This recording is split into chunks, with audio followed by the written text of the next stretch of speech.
This is the Nokia 7.1, the second generation of its hero mid-range lineup, a device that shows a lot of the global strategy Nokia is planning, which we're glad now includes the United States. Google. The Nokia 7.1, which you could also call the new Nokia 7, is a clear example of all of this.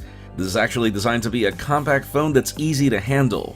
We've got a beautiful glass in the front and the back with 2.5D curved edges for better feel.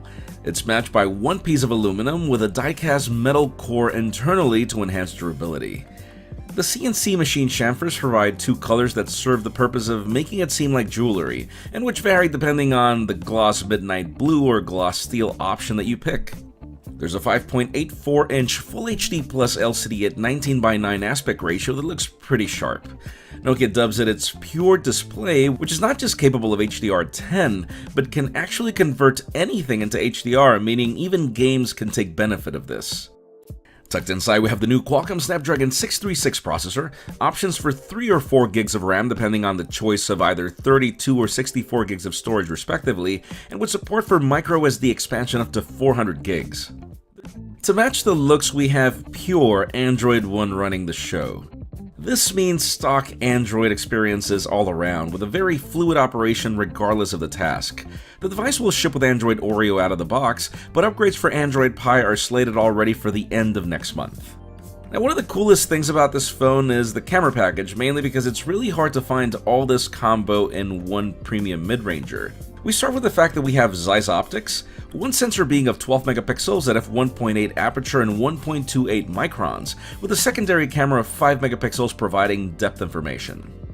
The selfie camera is of 8 megapixels at f2 aperture as well, and then there are some neat tricks that are rare to find in mid-rangers, like for example the fact that we've got dual-phase autofocus, HDR photography.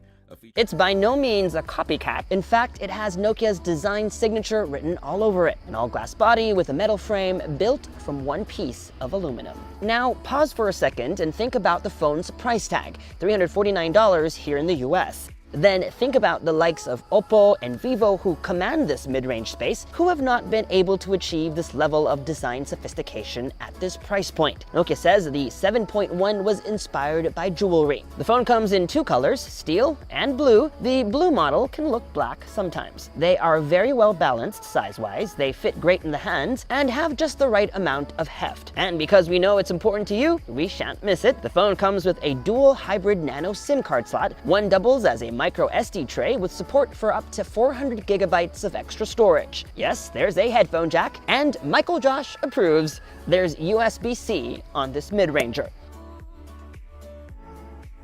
Like Nokia's high-end phones, the 7.1 has dual Zeiss cameras. While you have two, one camera is only for measuring depth for background blur. New to this phone, however, is the ability to adjust the amount of blur while taking the shot. All you have to do is drag this slider like so. Here's a sample shot without blur and with blur.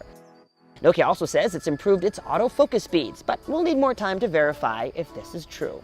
The phone will ship with a mid-range processor, which, based on experience, can run virtually anything with ease. Nokia is also introducing something called Pure Display on the 7.1, a feature they say is coming to higher-end models soon. You get punchy colors and great dynamic range, and if you're watching non-HDR content, it will upscale it too. The adaptive display is supposed to be smart enough to know what you're doing and adjust display settings accordingly to save battery life. And that comes in handy as battery capacity is not that big, but the bundled charger can get you to 50% in 30 minutes.